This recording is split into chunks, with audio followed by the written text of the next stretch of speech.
अब मैं एक तरीके से मुस्कुराता हूँ और एक ही तरीके से हंसता हूँ। जी हाँ, मैंने जिंदा रहना सीख लिया है। अब जो मुझे जैसा दिखता है मैं उसे वैसा ही देखता हूँ, और जो मुझे नहीं दिखता वो मेरे लिए है ही नहीं। मुझे कोई फर्क नहीं पड़ता। अब मैं एक सफल मध्यम वर्गीय रास्ता हूँ। रोज अपने घर को जाता हूँ और रोज घर से वापस आता हूँ। आप चाहे जो समझें, मुझ पर इसका कोई असर नहीं होता।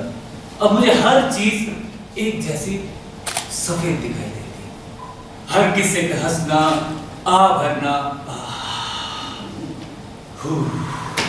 सब जानता हूं। मुझ पर इसका कोई असर नहीं होता। अब मैं खुश हूं। नहीं, मैं सुखी हूं। अब मैं सुखी हूं। ना, सुखी नहीं। अब मैं यथार्थ हूं, यथार्थ सा हूं। मुझे मेरी कल्पना की गोद में सिर रखकर सो जाने दो। मैं उस संसार को देखना चाहता हूं जिसका ये संसार प्रतिबिंब है। अब सब बेईमानी लगता है। अब तो मेरा यथार्थ भी मेरी पुरानी कल्पनाओं पे हंसता है। अरे हाँ, आजकल मैं बहुत हंसता हूं। कभी कभी तो लगता है ये हंसना एक बीमारी है, पर मैं जब भी इसके बारे में सोचता हूं मुझे फिर से हंसी आ जाती है। अब हर चीज जिस जगह पे होनी चाहिए उसी जगह पे है। ये अच्छा लगता है ना? नहीं, अच्छा नहीं लगता।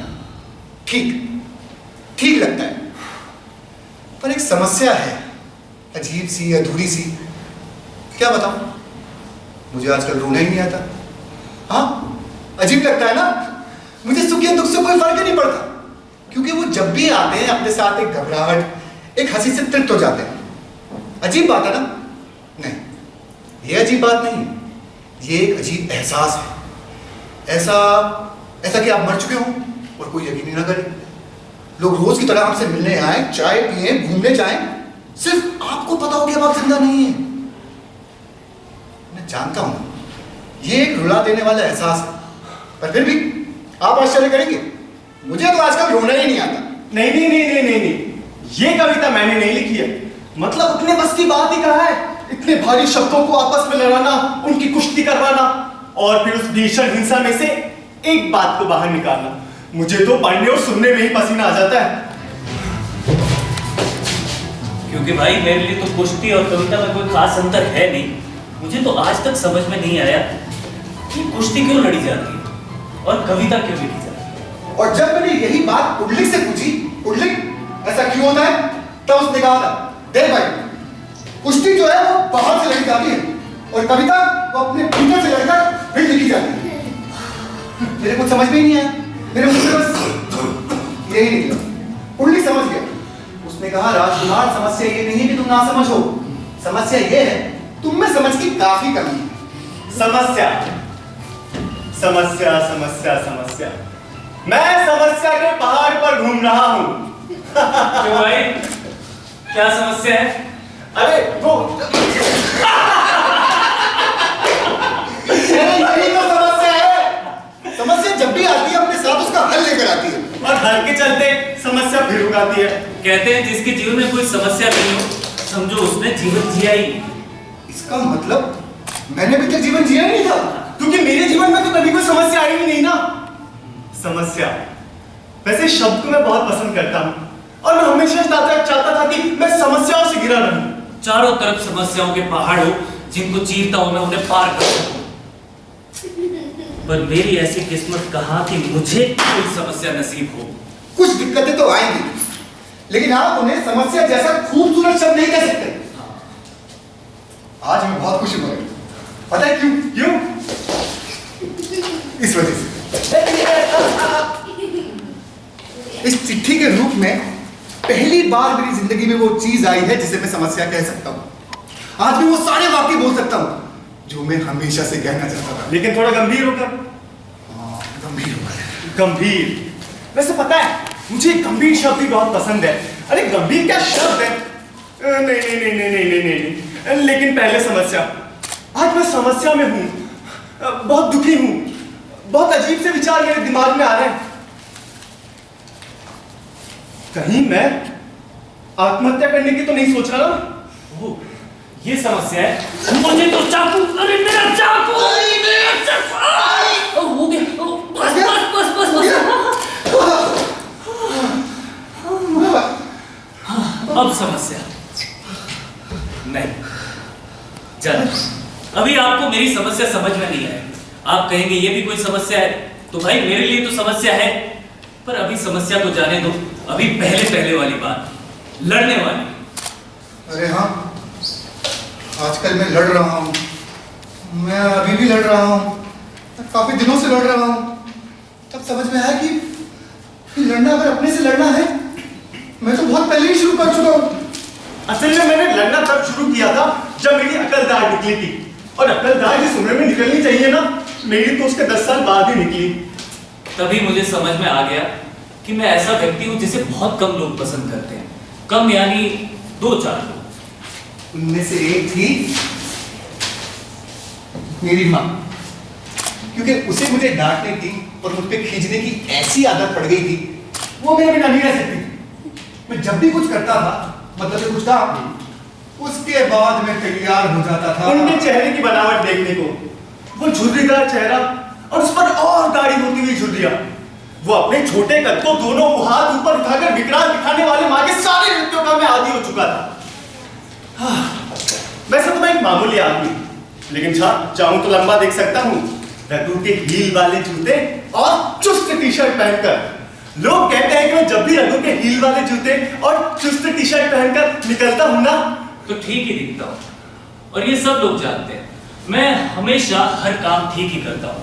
मैं ठीक ठाक पैदा हुआ, ठीक ठाक पला बढ़ा। असल में एक बिंदु है, मैं हमेशा उसी पे रहता हूँ, जो अच्छे और बुरे की एकदम ठीक बीच में है, जिसे आप शून्य और मैं ठीक कहता हूँ। एक बार स्कूल की क्रिकेट टीम के चयन के लिए मुझे टीम में ले या ना ले, इस बात पे बड़ी लंबी बहस हुई, पर पहली बार मैंने अपने आप को बहुत महत्वपूर्ण समझा। बहस में आधे लोग कह रहे थे कि ये इतना बुरा नहीं खेलता, इसको टीम में ले ले। अरे तो अच्छा भी तो कहा गया है ना। अरे सर, मैं ठीक खेलता हूँ। उन दोनों की ये बात समझ में ही नहीं आई। अरे उन्हें वो शब्द ही नहीं मिल रहा था कि मैं कैसा खेलता हूँ, और जब मैंने उनको बताया कि वो शब्द ठीक है, मैं ठीक खेलता हूँ, तो वो मुझ पे बरस पड़े। ठीक ठीक क्या होता है? ठीक पे कुछ नहीं होता। तब से लेके आज तक मैंने लोगों को क्रिकेट खेलते हुए बस देखा है।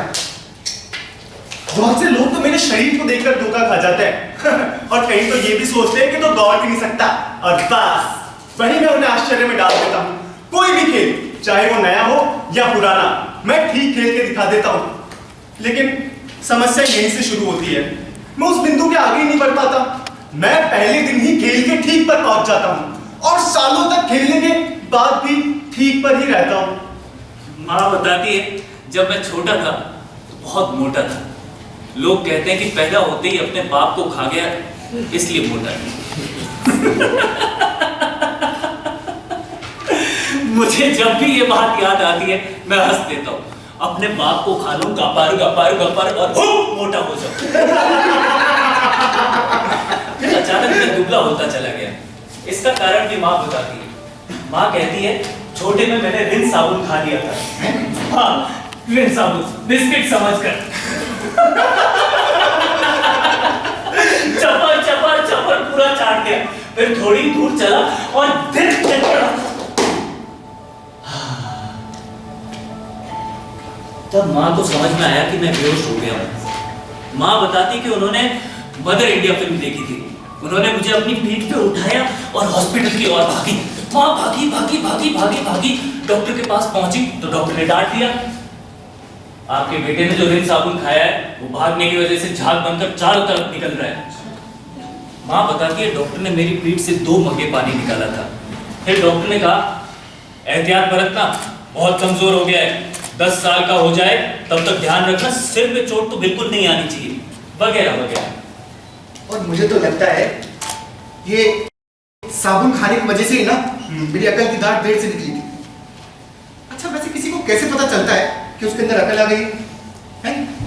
मतलब ये कोई बल्ब तो है नहीं कि बटन दबा दिया और कह दिया, अरे लाइट आ गई, अरे अकल आ गई। कैसे पता चलता है?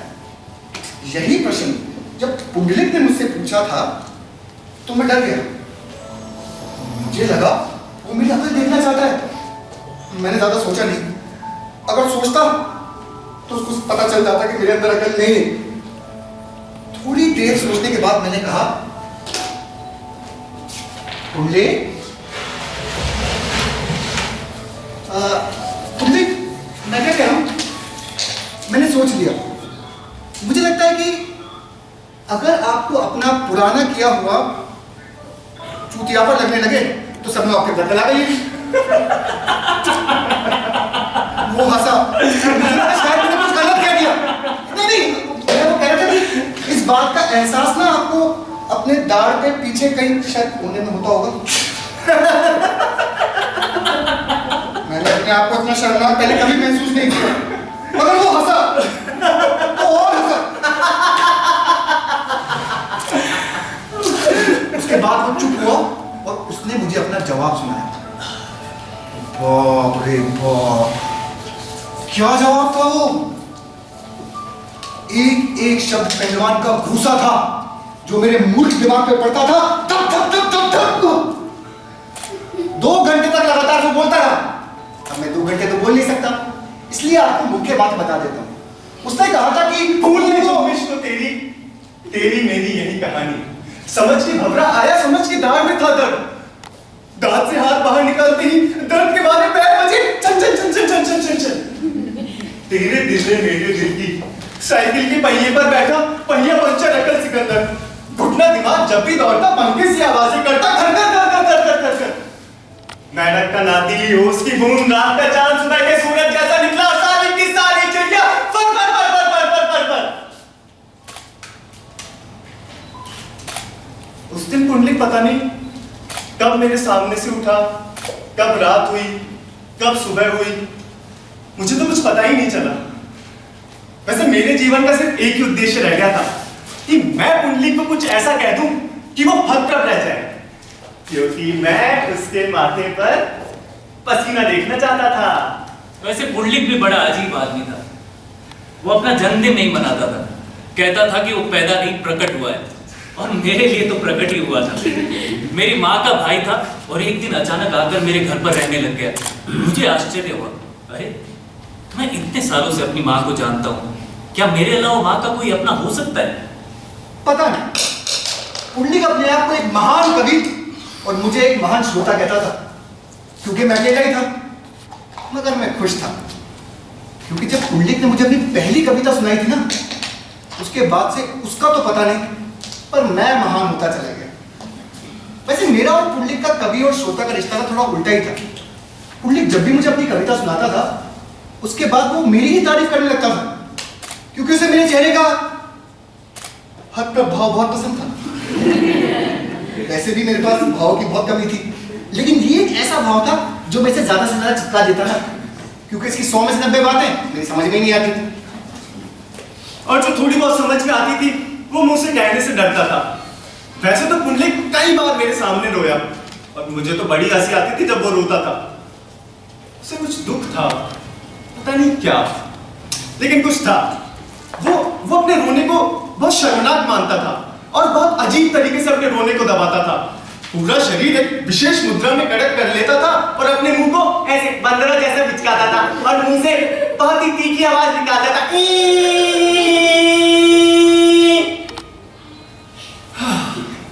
वैसे पुंडलिक अपनी माँ को बहुत चाहता था। उसने कहा कि वो अंत तक उनके साथ रहा।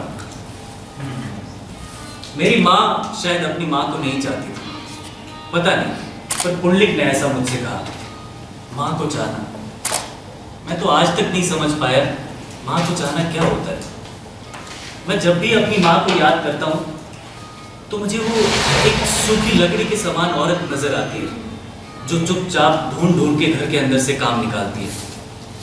बड़ा अजीब लगता है ना, लगातार कई साल से एक ही घर में काम करते जाना। मुझे तो ये घर घर नहीं, एक नाव सा लगता है, जिसमें जगह जगह पर गड्ढे हैं और उसके बीच में मेरी माँ मग्गा लेकर बैठी है, जो लगातार पानी को बाहर फेंक रही है। पुंडलिक कहता था, तेरी माँ तो बहुत आलसी है रे। अरे ये उसने क्या कह दिया?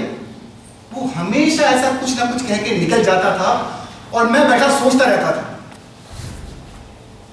लेकिन काफी देर सोचने के बाद मुझे लगा अगर मदर इंडिया वाली घटना को हटा दूं तो मेरी माँ तो वाकई में बहुत आलसी है। ये बात मेरे नामकरण से सिद्ध होती है। बताइए, उसने मेरा नाम राजू रखा था। ए राजू, एक सेकंड। ए राजू, चल कार पे पोछा मारना। अरे तो हर दूसरे आदमी का नाम होता है। ऊपर से स्कूल में दाखिला दिलाते वक्त माँ का वात्सल्य जागा और उसने राजू को बढ़ा के कर दिया राजकुमार। माँ बताती है कि दाखिले के वक्त स्कूल का क्लर्क मुझे देख के बहुत हंस रहा था। माँ को लगा शायद दोष मेरी शक्ल का है, लेकिन मेरा एक बात मानना है, इस दुनिया में ना हर इंसान को अपना नाम खुद रखने की इजाजत तो होनी ही चाहिए। ये क्या बात हुई? वैसे मेरी माँ बड़ी रहस्यमयी थी, लेकिन ये बात सिर्फ मैं जानता था। दरअसल उन्हें शौक था अकेले फिल्म देखने का। वो जब भी अलमारी से अपना लाल रिबन निकालती थी ना, तो समझ लो अब समय हो गया है उनके फिल्म देखने का। और फिर धार्मिक फिल्म नहीं, सारी की सारी रोमांस और मार। उनका चेहरा मर्दाना होता जा रहा था, उनकी दाढ़ी मूछ निकलने लगी थी। अब देखिए, रोमांस का तो पता नहीं, लेकिन हाँ, मार-धार का उनके ऊपर काफी असर हुआ था। भगवान के लिए मुझे छोड़ दो। अरे भगवान के लिए तुम्हें छोड़ दूंगा तो मैं क्या करूंगा?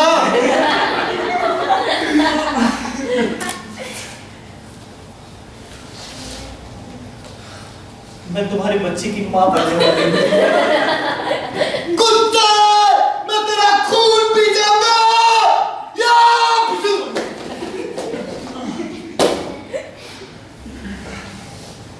तभी पोल्डिक ने मुझे एक किताब दी, मदर मैक्सिम गोर्की की। मेरे आश्चर्य का ठिकाना ही नहीं रहा। मुझे आज तक लगता था कि सारी माएं किसी एक नियम के तहत एक सा बर्ताव करती है, और ये क्या था? पोल्डिक ने मुझे बताया कि ये कहानी सच्ची है। अब मैं एक और माँ के बारे में जानना चाहता था। मुझे याद आया कि पोल्डिक ने मुझे कहा वो अपनी माँ को बहुत चाहता था। मैं गया और मैंने पोल्डिक से पूछा, पोल्डिक कहाँ है? हाँ। पोल्डिक, क्या तुम्हारी माँ भी गोर्की की मदर जैसी है? मुझे लगता है पोल्डिक के अंदर एक ज्वालामुखी जो मेरे इस प्रश्न के भीतर जाते ही फट पड़ा।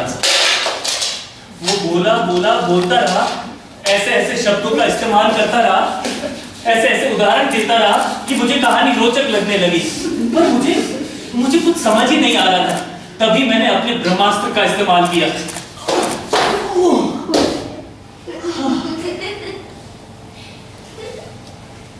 हद प्रभाव।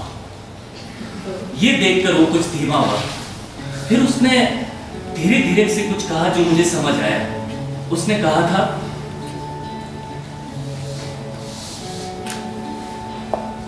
माँ के अंतिम दिनों में मैंने पढ़ना लिखना, घर से बाहर निकलना सब छोड़ दिया था। मैं दिन भर बस उनके पास बैठा रहता था और उन्हें गीता सुनाया करता था। कई सालों तक घर से बाहर नहीं निकला मैं। गीता सुनते सुनते ही उनकी मृत्यु हो गई। वो अचानक ही मर गई। अजीब लगा था मुझे, खाली हो गया था मैं, कुछ समझ में नहीं आया। फिर एक दिन अचानक माँ का मुस्कुराता हुआ चेहरा मेरी आंखों के सामने घूमने लगा और वो चेहरा एक पेड़ बन गया। और मैंने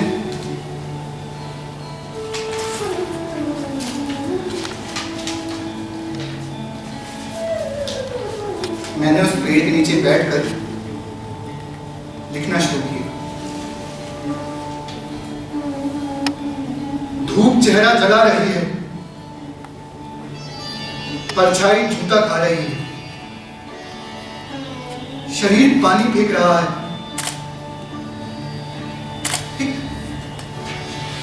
दर्द पास आता है। इसके आंचल में मैं पला हूं, इसके वात्सल्य की सांस पीकर आज भी मैं हरा हूं। आप शायद आश्चर्य करेंगे, अगर इस जंगल में एक पेड़ है जिसने मुझे सींचा है, हाँ, मैं उसे मां कहता हूं। जब रात अपना शोर खो देती है, जब घबराहट आपकी नींद को रात से भी छोटा कर देती है, जब कायरता आपकी नींद में दखल डालती है, तब मां की उंगलियां मेरे माथे पे हरकत करती हैं और मैं सो जाता हूं,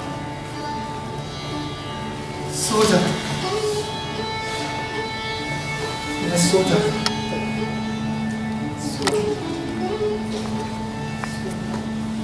मैं सो जाता हूं और तू सो गया। मैं वहां पर अवाक सा बैठा रहा, क्योंकि मैं उसके सामने रोना नहीं चाहता था। तो मैं उसके कमरे से बाहर निकल आया और तभी मुझे वो दिखी,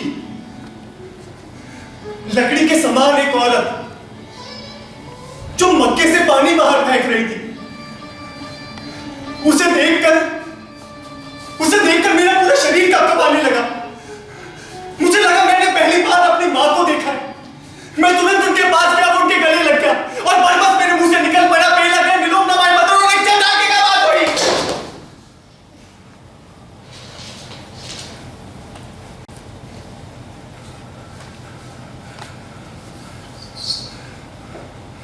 मां के वात्सल्य से भरे हुए निशान मैं अपने चेहरे पर अभी तक महसूस कर रहा था, लेकिन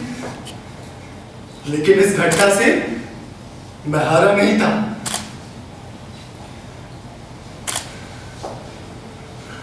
मैंने मां को मदर कहना नहीं छोड़ा। ये अलग बात है कि मदर मन में और मां ऊपर से कहता था, मदर मदर, मां मां, मदर मदर, मां। ऐसे वैसे मेरे और मां के बीच के सारे संवाद सालों पहले तय हो चुके थे।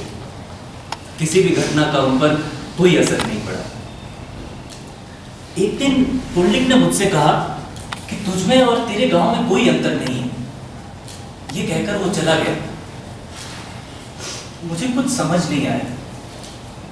मैं काफी दिनों तक सोचा तो मुझे लगा ये तो बिल्कुल सच है।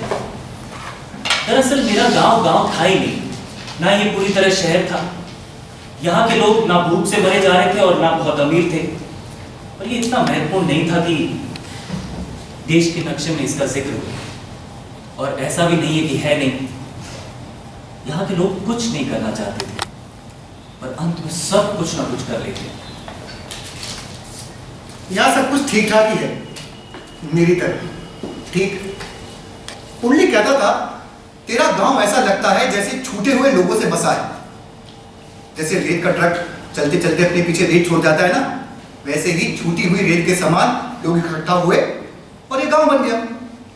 मेरा गांव हाईवे और जंगल के बीचों बीच था, लेकिन मेरा घर वो हाईवे के किनारे पर था। घर के सामने एक ढाबा था जहां शाम के वक्त अजीब सी शक्ल के लोग जोर जोर से चिल्लाते हुए और हंसते हुए खाना खाते थे। वैसे भी मैं दिन के वक्त वहां कम ही जाता था। मेरा काम सुबह 5 बजे शुरू होता था। वो असल में मैं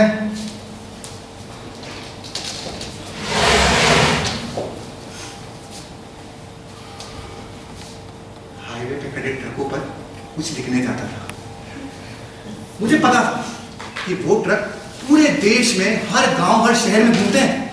मैं छोटे छोटे अक्षरों से चौक से उनके पीछे कुछ दिख देता था।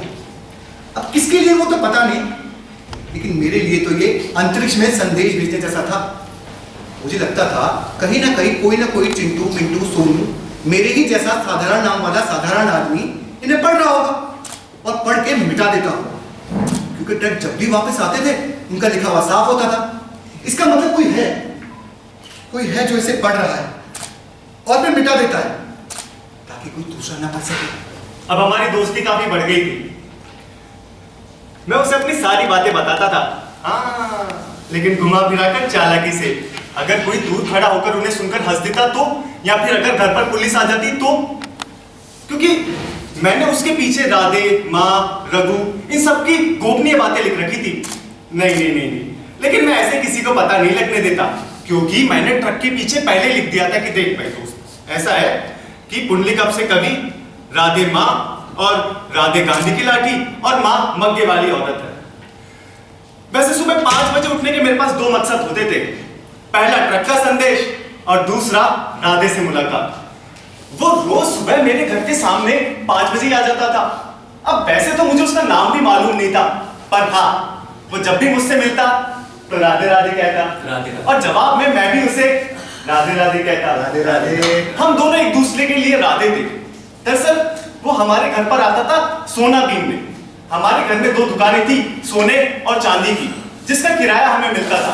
राधे रोज सुबह अपने लोहे की झाड़ू लाता था और सफाई करना शुरू कर देता था। और वो जब भी काम करता था ना, तो वो एक सफेद पोटली में बदल जाता था, जो दिन भर मेरे सामने लुढ़कती रहती थी। वैसे मैं राधे को कई सालों से जानता हूं। मुझे तो लगता है कि वो एक उम्र पर अटक गया है, उसके आगे बढ़ने की गुंजाइश ही नहीं है। मुझे तो नहीं लगता भाई राधे कभी बच्चा भी रहा होगा। वो गांव से बाहर एक ही बार गया था। वो उसके जीवन की पहली और अंतिम यात्रा थी, गांधी जी को देखने।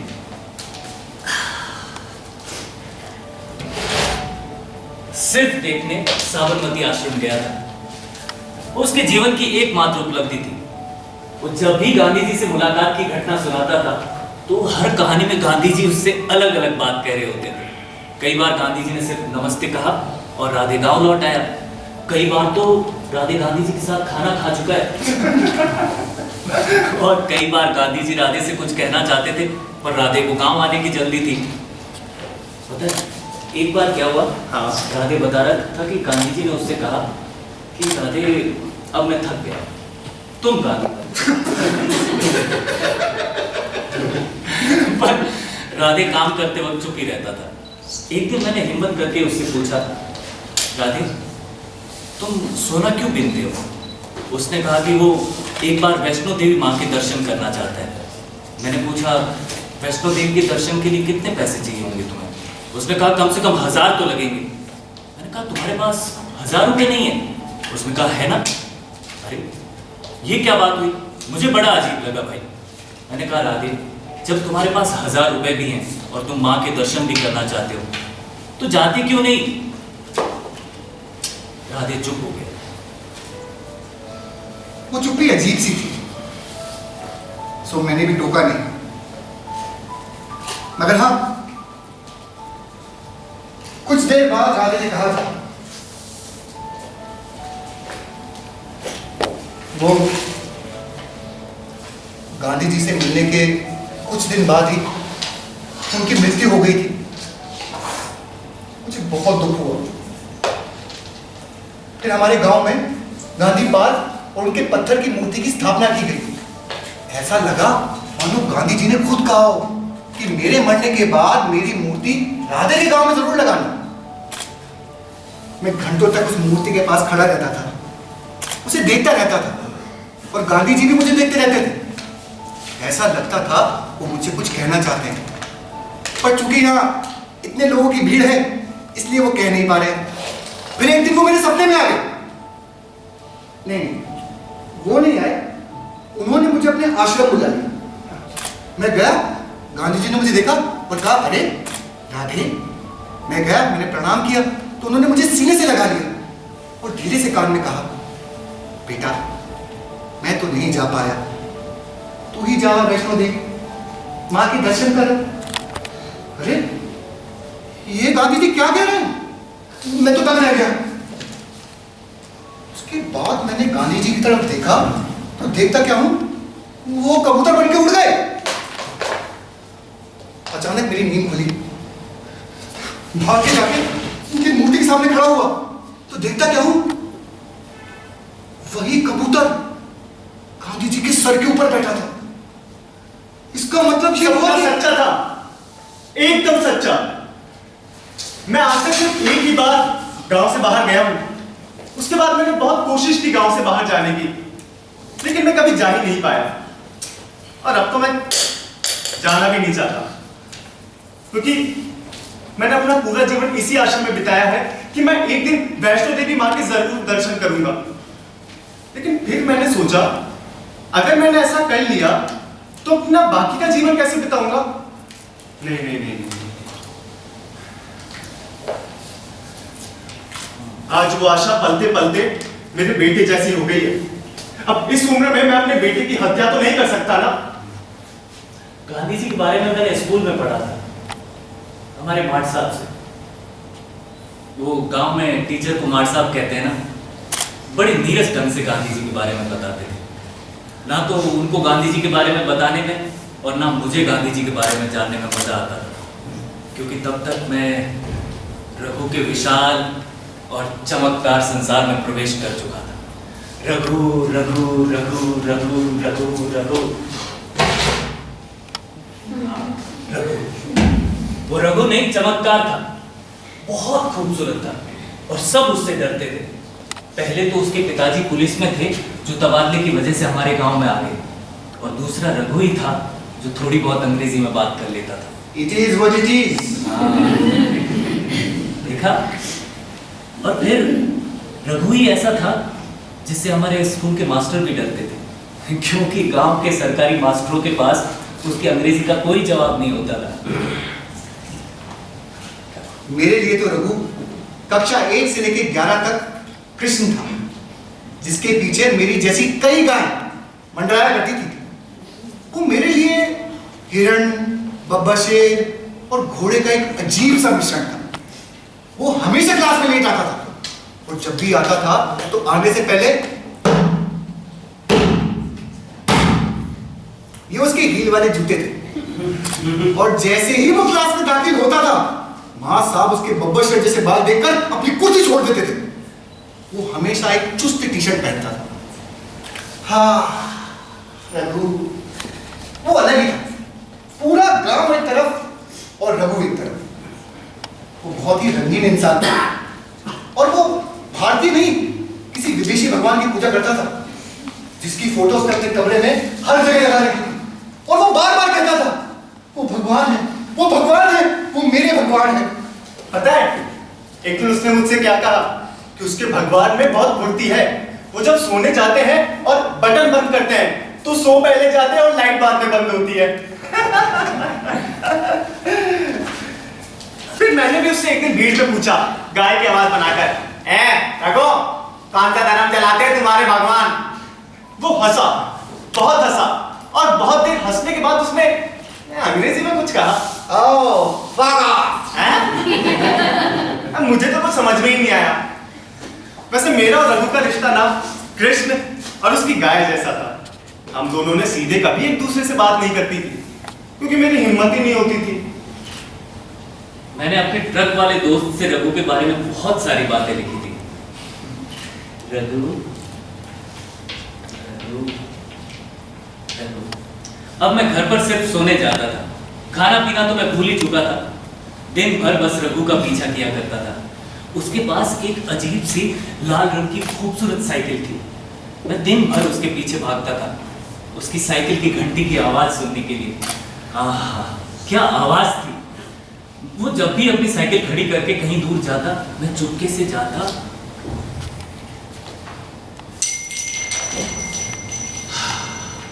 उसकी साइकिल की घंटी बजा देता था। उसकी साइकिल की घंटी की आवाज हमारे गांव की साइकिलों की तरह टन टन नहीं बजती थी, वो तो ट्रेन ट्रेन बजती थी। फिर एक दिन उसने घोषणा कर दी, मैं स्कूल छोड़ के जा रहा हूं, मेरे पिताजी का तबादला शहर में हो गया है। मैं उसी वक्त रो दिया, धीरे से नहीं, चिल्ला चिल्ला कर, और कहने लगा रघु नहीं, तुम मुझे छोड़ के नहीं जा सकती रघु, तुम ऐसा ऐसा कैसे कर सकते हो रघु? नहीं, तुम मुझे छोड़ के जा नहीं सकते।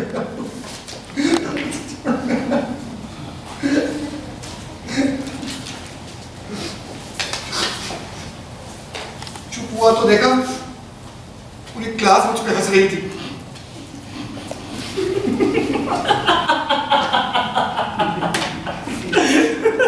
मुझे बहुत शर्मनाक लगा। मन तो किया उठ के वहां से चला जाऊं,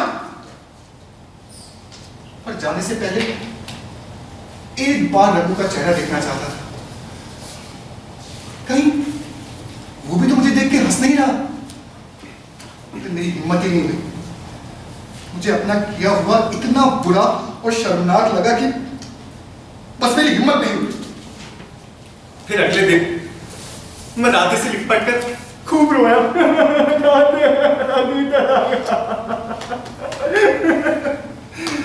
उसने मुझे बिठाया और समझाया, कोई बात नहीं, ऐसा होता है। जब मैं गांधी जी से विदा ले रहा था ना, तो वो भी मेरा जाना बर्दाश्त नहीं कर पाए। उनकी आंखों में भी आंसू थे। ओहो, मतलब वो समझ ही नहीं रहा था कि मैं उससे क्या कहना चाहता हूं। उस दिन पहली बार मैं रघु पर नाराज हुआ था, और फिर मैं उस सड़क की दूसरी बार जाकर और घंटों वहीं खड़ा रहा। मैंने स्कूल जाना भी छोड़ दिया था तब। फिर कुछ दिनों बाद एक हवलदार हमारे घर पे आया। माँ जी, ओ माँ जी, राजकुमार घर पे है।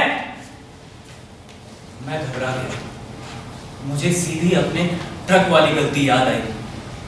मुझे लगा कि अब सबको पता चल जाएगा कि मैं उन सब के बारे में क्या सोचता हूं। मुझे जेल जाने की चिंता नहीं थी, पर ये कल्पना ही अपने आप में इतनी डरावनी है कि सबको पता चल जाए कि आप उन सब के बारे में क्या सोचते हैं। ये सबके सामने नंगा होने जैसा है। फिर मैंने हिम्मत करके कहा, जी मैं ही राजकुमार हूं।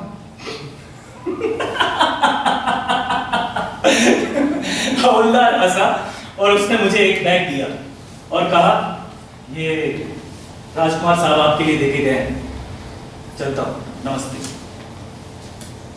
और वो चला गया। मैंने जब बैग खोल के देखा तो देखता क्या हूं, उसमें तो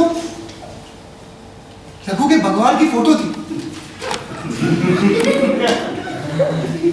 और उसके हील वाले जूते।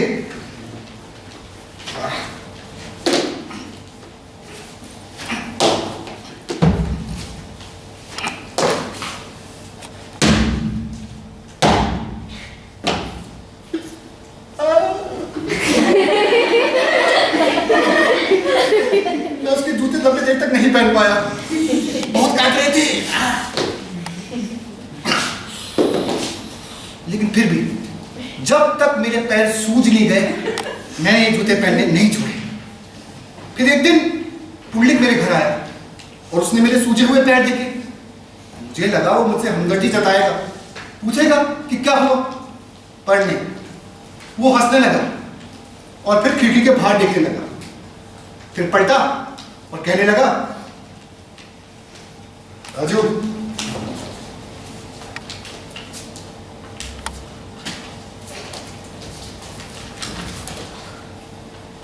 जूता जब काटता है ना, जिंदगी काटनी मुश्किल हो जाती है। और वही जूता अगर काटना बंद कर दे तो वक्त काटना मुश्किल हो जाता है। उस दिन पहली बार मैंने अकेलापन महसूस किया था, क्योंकि मेरे साथ तो कभी कोई रहा ही नहीं ना। मतलब कभी ऐसा कुछ हुआ ही नहीं कि कोई मुझसे बात कर रहा हो और मैं उसे अपनी बात बता रहा हूं। हालांकि मेरे पास बताने के लिए वैसे भी कुछ नहीं होता था। हमेशा मैं पुंडलिक के साथ रहा था, वो मेरे साथ नहीं रहा था। राधे की गांधी वाली बातें अभी तक पूरी नहीं हो रही थी और माँ तो मक्के से पानी बाहर निकाले ही जा रही थी।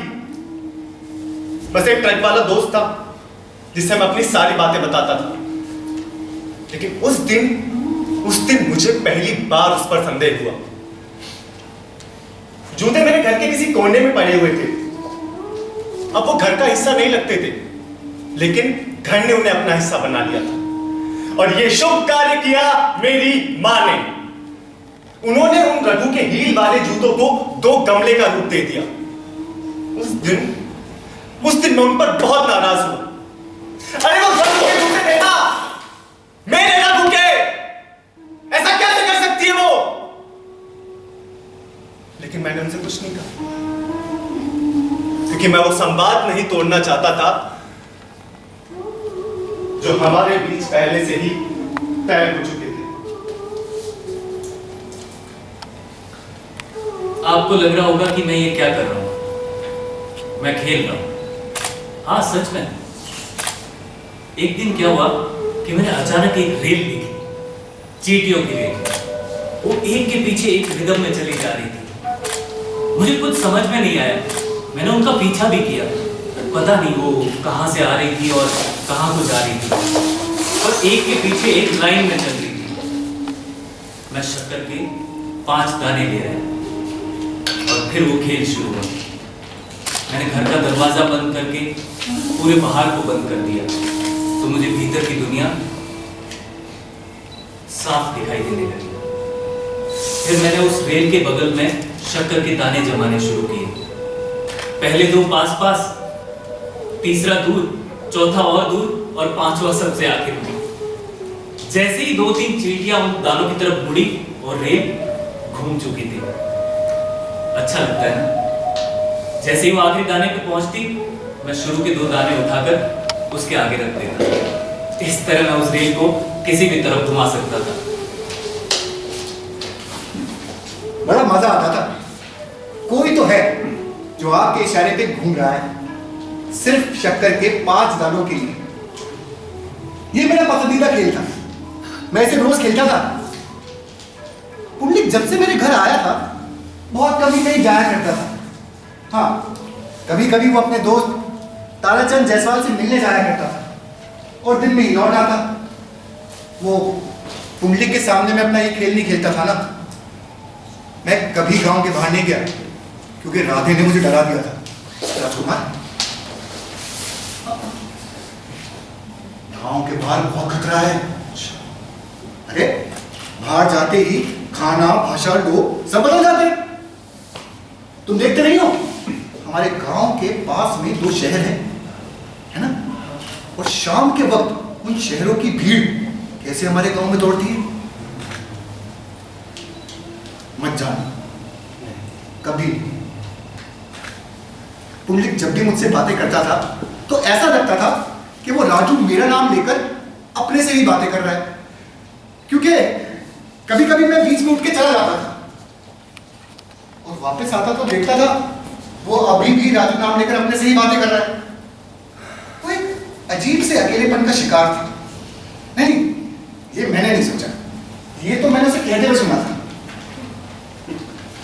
पुंडलिक वैसे तो घोषित कवि हुआ करता था। उसने कहा था कि उसने बहुत सारी कविताएं लिखी है, माँ पर, बच्चों पर, पर्यावरण पर, फूल पर, पत्थर पर, रोमांस पर, माघार पर। लेकिन कोई उसकी कविता को कौड़ी तक नहीं पूछता था। बाद में जब वो सुनाने जाता कविता, तो लोग वहां से भाग जाते। तो वो उन्हें चिल्लाकर कहता भी, अरे भागो मत, मैं तुम्हें कोई कविता नहीं सुनाऊंगा। लेकिन कोई भी नहीं रुकता था, और जो कोई 2-4 लोग रह जाते थे, घुमा फिरा कर वो उन्हें कविता सुना ही देता था। पुंडलिक बताता है कि बाद में लोग उससे भागने लगे थे। मतलब वो जिस भी घर में घुसता, वहां से चीख पुकार की आवाजें लोगों को बाहर तक सुनाई देती थी।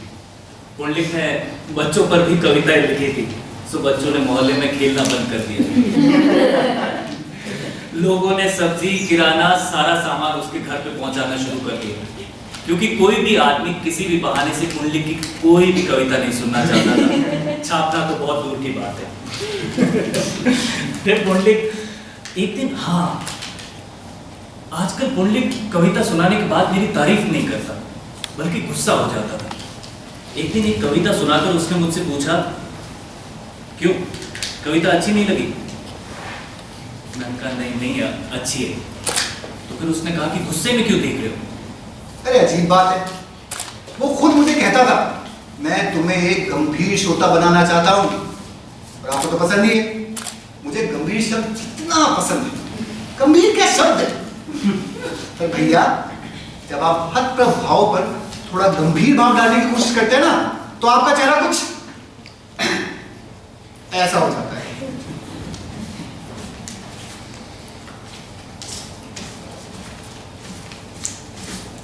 पर मैं चुप रहता हूं हर बात। कहता भी क्या? क्योंकि उसके पास आगे जवाब नहीं होते थे ना देने के लिए।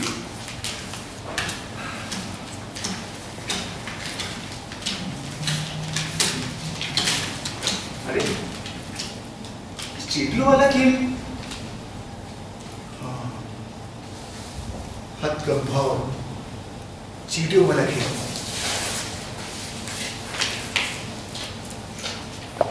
पता है, पता नहीं पब्लिक क्यों मुझे ऐसा कहता था कि वो मुझे एक महान श्रोता बनाना चाहता है। अरे मैं तो लायक था ही नहीं, मैं क्यों बनता महान श्रोता? मुझे नहीं बनना था महान श्रोता। जबरदस्ती डांटता रहता था, चिल्लाता रहता था। रहने दो ना, नहीं बनना मुझे। कुछ और बात करते हैं, कुछ और बात करो ना। हाँ, समस्या। हाँ, समस्या, समस्या की बात करते हैं। शुरू करो। अब तुम्हें मेरी समस्या समझ में आई। दरअसल ये समस्या मेरे सामने आई थी पुंडलिक के रूप में, क्योंकि वो एक दिन चीटियों वाला खेल खेल रहा था और उसे लग रहा था कि कहीं ये सारी चीजें उसके साथ तो नहीं हो रही है। उसके पास एक कविता संग्रह था जिसे वो छपवाना चाहता था। उसका कोई दोस्त था ना, ताराचंद जायसवाल, हाँ जो उसकी कविता संग्रह छपवाने में उसकी मदद करने वाला था। हाँ, उसका एक दोस्त था ताराचंद जायसवाल, जो कविता संग्रह छपवाने में उसकी मदद करने वाला था। वैसे तो मैंने उसकी सारी कविताएं पढ़ी थी, कहीं तो इतनी बार कि मुझे मुंह ज़बानी याद है। लेकिन असली समस्या तब शुरू हुई जब पुंडलिक घर छोड़कर जा रहा था। तो वो मेरे पास आया। उसके एक हाथ में डायरी और खत था और दूसरे हाथ में मेरी माँ की फोटो और गीता थी। वो मेरे पास आया और उसने कहा कि अपने दोनों हाथ इस पर रखो और कसम खाओ कि तुम मेरा कविता संग्रह जरूर छपवाओगे।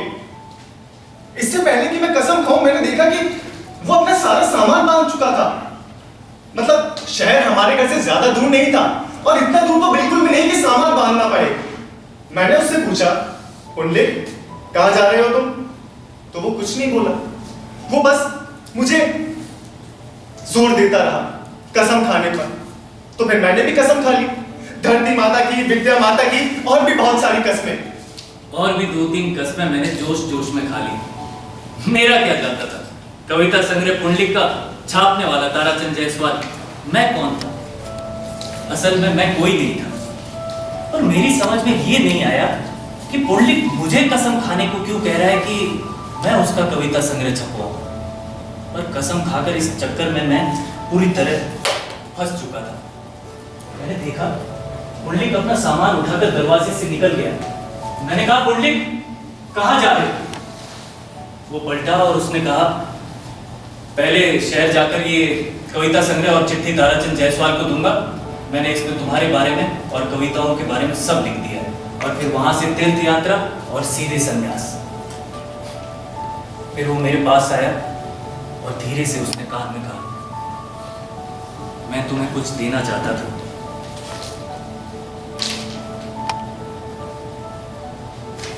मेरे जाने के बाद वो तुम्हें मिल जाएगा।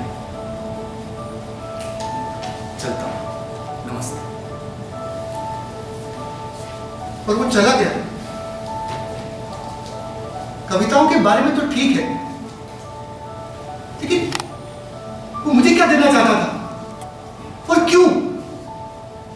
मैंने तो बस उसकी कविताएं सुनी थी। आधे से ज्यादा तो समझ में भी नहीं है। अगर सुनने वाले का चिट्ठी चिट्ठी में जिक्र होता तो मुझे कोई आपत्ति नहीं थी, मगर ऐसा नहीं था। असल में मैं बहुत बुरी तरह से फंस चुका था।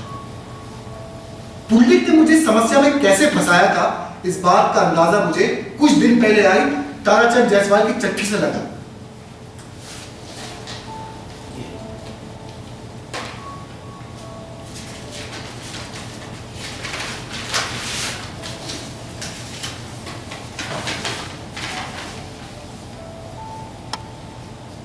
मतलब पुंडलिक मेरे साथ ऐसा कैसे कर सकता है? मुझे विश्वास ही नहीं हुआ। हाँ, माना कि मैं कोई बहुत उपयोगी इंसान नहीं हूं, लेकिन कोई आदमी मेरा ऐसा उपयोग करेगा, मुझे तो विश्वास ही नहीं हुआ। पता है पुंडलिक ने मेरे साथ क्या किया था? ताराचंद जायसवाल की चिट्ठी में क्या लिखा था? ये वैसे चिट्ठी बहुत लंबी है, मैं कुछ कुछ बातें बता देता हूं। नमस्कार। कवि महान हृदय कवि को मेरा प्रणाम। आपकी कविताएं पढ़कर बहुत खुशी हुई। पुंडलिक, आपकी कविताओं के बारे में पहले भी बता चुके हैं। सब लोग आपकी कविताओं की बहुत तारीफ करते हैं। मेरी कविता अगले महीने ही संग्रह छप जाएगा, मगर एक समस्या है, संग्रह में एक कविता कम है। अब आप तो महान कवि हैं और इस संग्रह के बाद आपका नाम महान महान कवियों के साथ लिया जाएगा। तो आपसे आग्रह है कि जल्द से जल्द एक कविता लिखकर भेजने का कष्ट करें। मेरी बेटी आपकी कविताओं की बहुत दीवानी है। शादी के बारे में आपका क्या विचार है? पुंडलिक जब भी मिलते हैं आपकी बहुत तारीफ करते हैं। अच्छा, आप अपना नाम संग्रह में राजकुमार ही छपवाना चाहते हैं या कोई उपनाम भी छपवाना चाहते हैं? जो भी है बता दीजिएगा। आपका अपना ताराचंद जायसवाल। मतलब अब समस्या गंभीर रूप ले चुकी थी। मैंने कसम क्यों खाई? कसम की छोड़ो, मैं तो खुद चाहता था कि पुंडलिक का कविता संग्रह छपे, लेकिन इस तरह से नहीं। मैंने पुंडलिक के लिए क्या क्या नहीं किया। मैं यहाँ वहां भटका, मैंने देखा कि कहीं वो कोई एक आध लाइन लिखकर छोड़ गया हो जिसे मैं पूरी कर दूं, लेकिन कहीं कुछ नहीं मिला। और फिर एक दिन मैंने पेंसिल उठाई और पुंडलिक की तरह सोचना शुरू किया।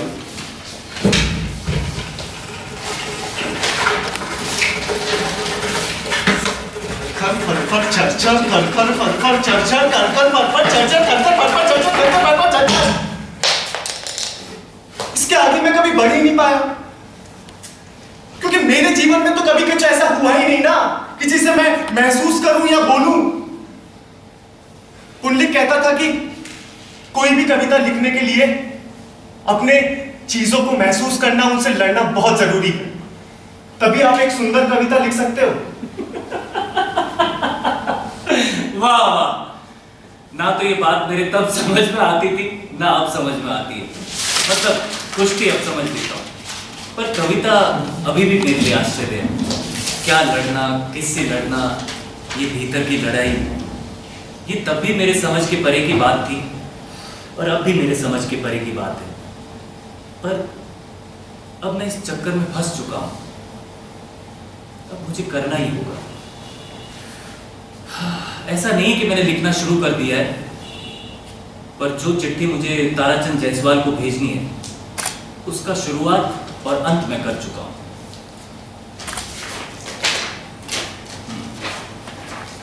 शुरुआत। नमस्ते ताराचंद जी।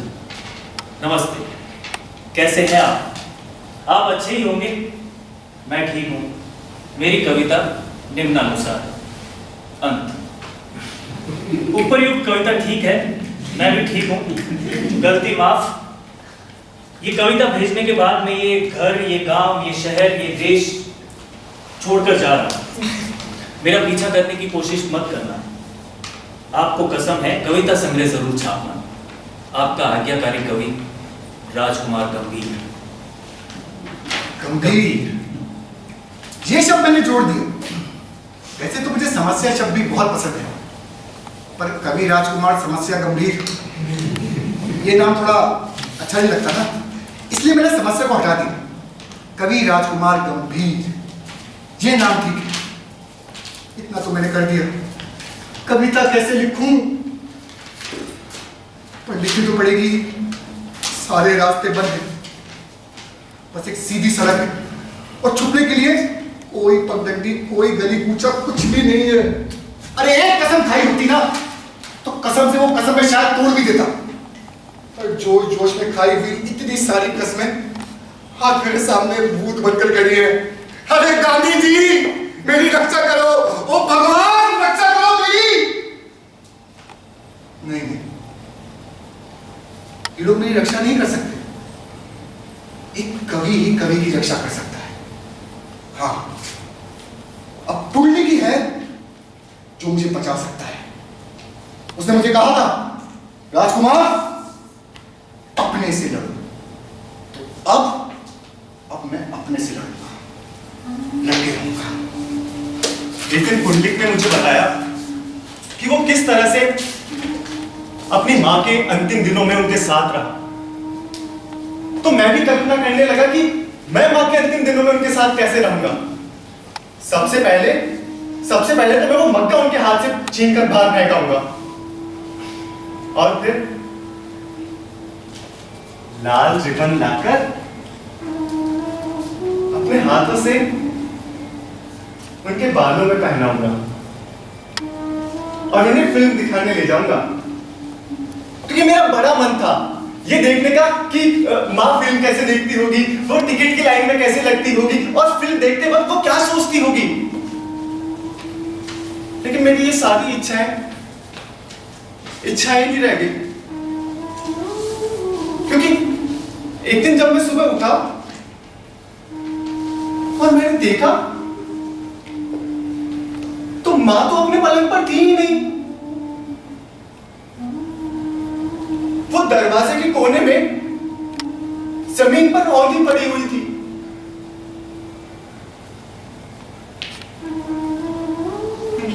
मैं उनके पास गया, लेकिन लाल रिबन तो उनके बालों से बंधा हुआ था।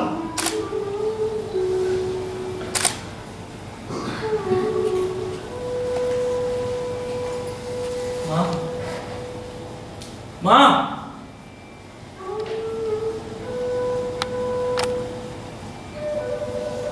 वो क्यों नहीं रही है? मदर! मैंने मदर भी कहा, पर वो हिली भी नहीं।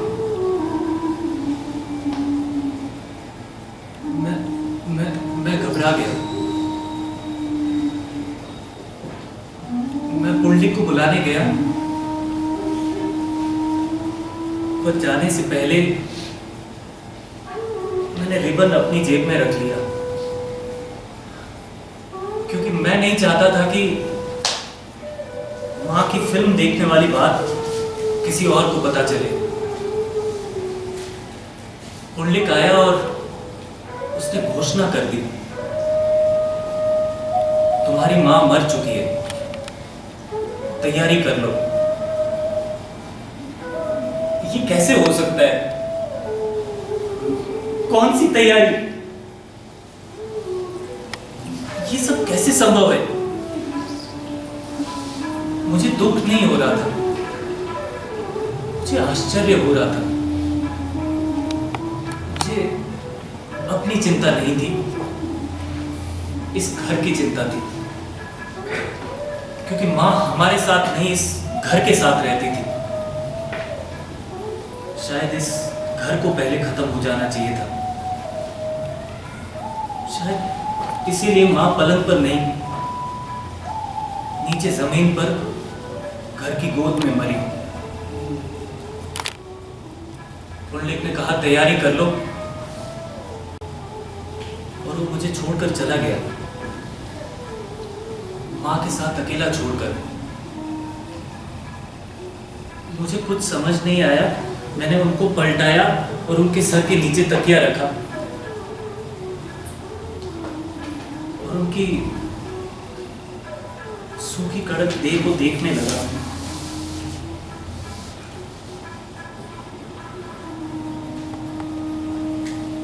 किसी ने मुझे पैदा किया है। अजीब लगता है ना? पुंडलिक हाथी का सामान और कुछ लोगों को ले आया। मैं रोया नहीं। सब लोग मुझसे कह रहे थे घबराओ नहीं, ऐसा होता है, सब ठीक हो जाएगा। उसके बाद मेरा सिर मुंडवाया गया।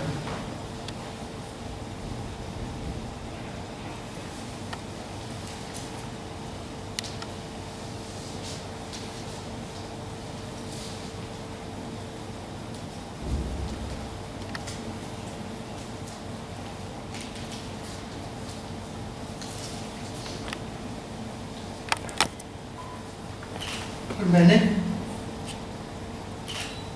मां की चिता को अग्नि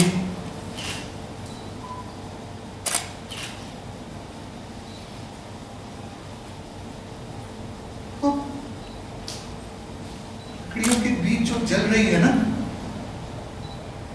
ये मां है। अचानक मेरी नजर लकड़ियों के बीच में उनके हाथ पे पड़ी। मुझे लगा शायद वो अपना मक्का मांग रही है। मेरी इच्छा हुई कि कहीं से भी जाकर वो मक्का लाकर उनके हाथ में थमा दूं, या अपनी जेब से निकाल के वो लाल रिबन चिता में ही डाल। मेरी हिम्मत नहीं हुई। मैं बस अपनी मां को जलते हुए देख रहा था।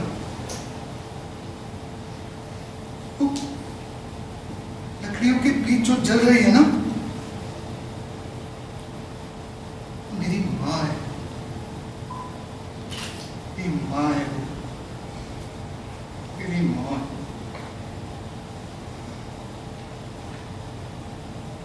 घर लौट रहा था तो लगा घर होगा ही नहीं, वो शायद गिर चुका होगा।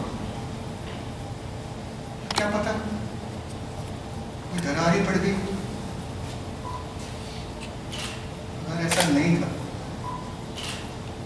सब कुछ सामान्य था, हाँ?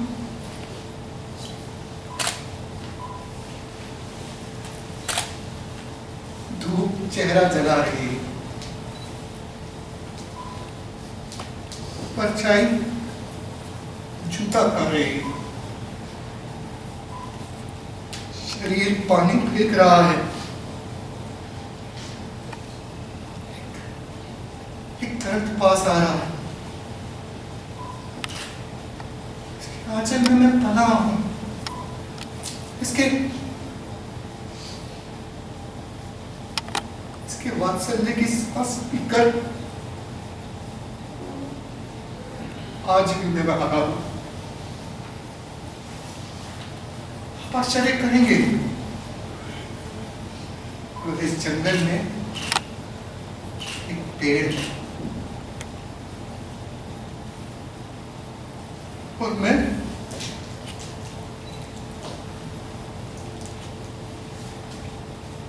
उसे मां कहता हूं।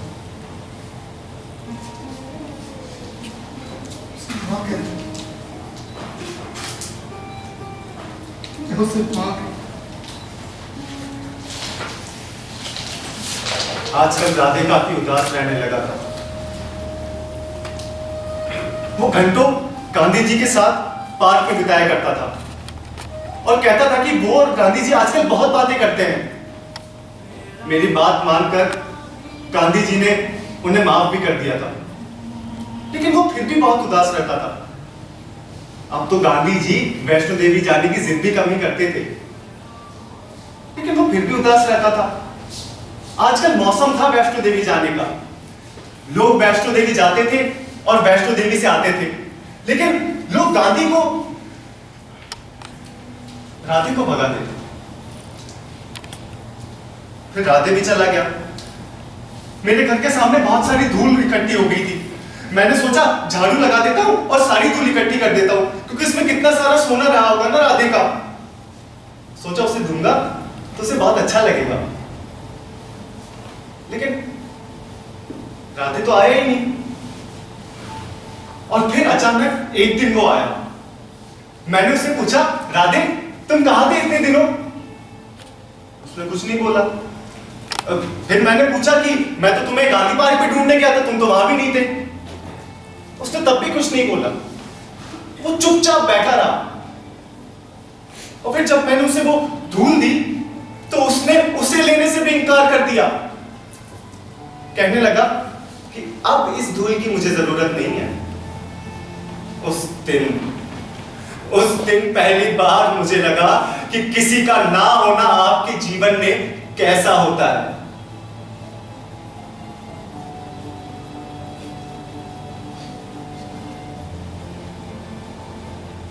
अब तो पुंडलिक भी चला गया, मां भी नहीं रही। पर उनके जाने के बाद उनका ना होना मैंने कभी महसूस ही नहीं किया। जब तक राधे नहीं आया मुझे लगा मानो मेरे अंदर इतनी खाली जगह बच गई है कि मुझे अपनी आवाज गूंजती हुई सुनाई दे रही है। बस यही है जो है, इसके अलावा ऐसा कुछ नहीं है कि जिसका जिक्र किया जा सके। हाँ, कुछ छुटपुट घटनाएं हैं, जैसे एक कुत्ता रोज घर के पिछवाड़े आकर मुझसे मिलने लगा। मैं भी अपना शाम का समय उसके साथ गुजारने लगा। मैं उसका नाम रखने की सोच ही रहा था कि अचानक उसने भी आना बंद कर दिया। अब राधे है, मेरा ट्रक वाला दोस्त है, और मैं हूं। बस हम तीन, हम खुश हैं, लड़ाई खत्म। पर इतने के बाद भी मेरे समझ में ये नहीं आया कि इसमें ऐसा क्या है जो कविता है। पुंडलिक कवि है, कविता नहीं। मेरी माँ है। वो राधे या गोरकी की मदर जैसी नहीं है। मेरी माँ के साथ घटनाएं हैं, कविताएं नहीं। राधे राधे है। वो गांधी पार्क में लगी गांधी जी की मूर्ति की लाठी से ज्यादा कुछ नहीं है। मैं अपने ट्रक वाले दोस्त के बारे में चुप रहना ही पसंद करता हूं। पर रघु मेरे लिए चमत्कार था, चमत्कार है और चमत्कार रहेगा। वो मेरा रघु है, मेरा। और कविता, उसका क्या? हाँ, मैं जितना अपने से लड़ सकता था ना, लड़ चुका हूं। कहां चुकी है वो कविता?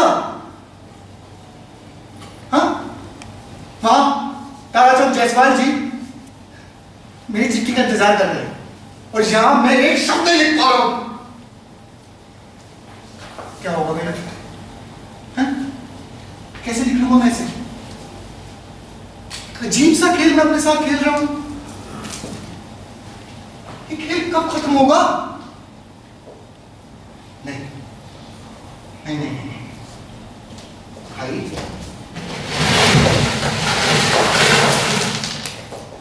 मुझे माफ कर देना पुंडलिक, नहीं होगा मुझसे।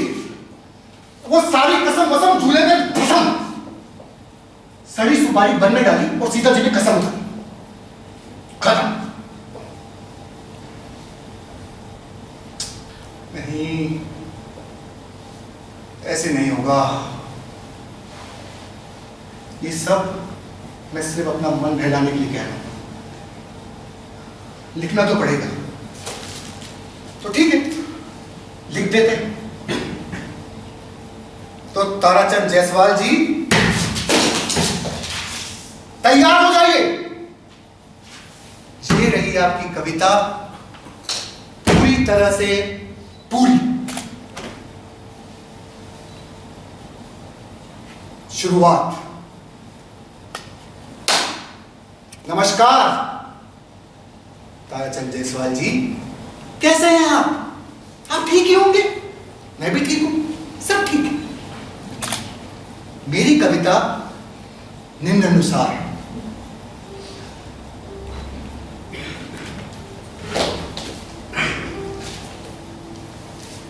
शक्कर के 5 दाने जादू हैं,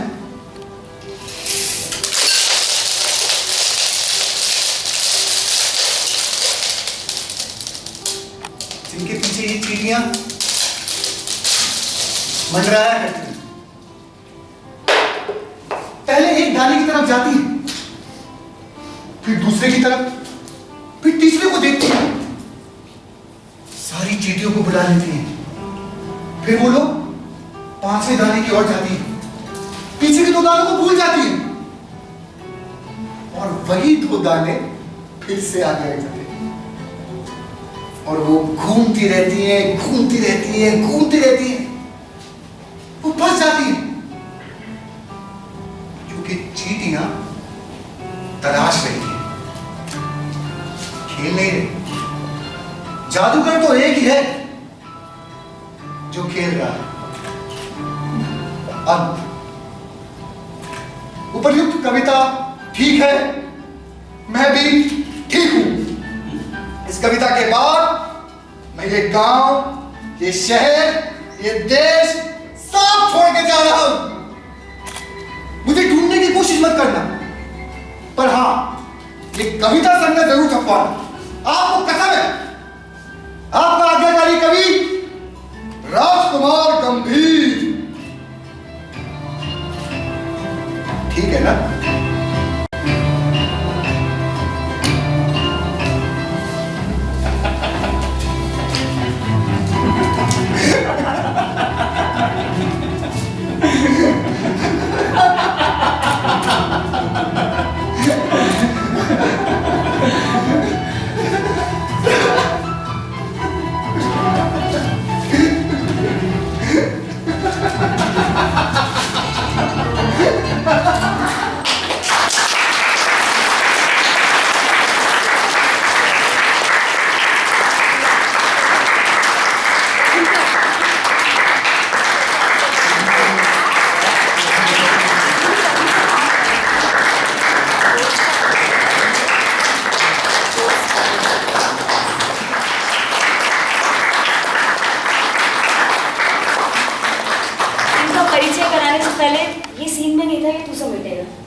सारी सीढ़ियां भी ले ली। सॉरी। सऊद नियाजी,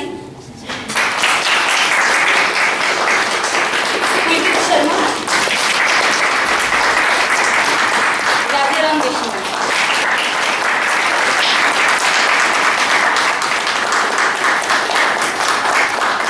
म्यूजिक भी थे कृष्णपाल सिंह नेहरू का।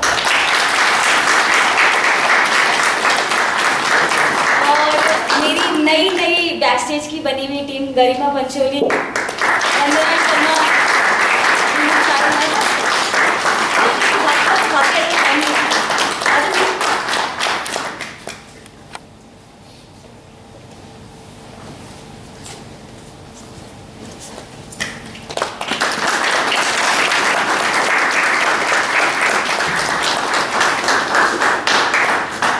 and of course design and direction Sunita Tiwari Nagpal.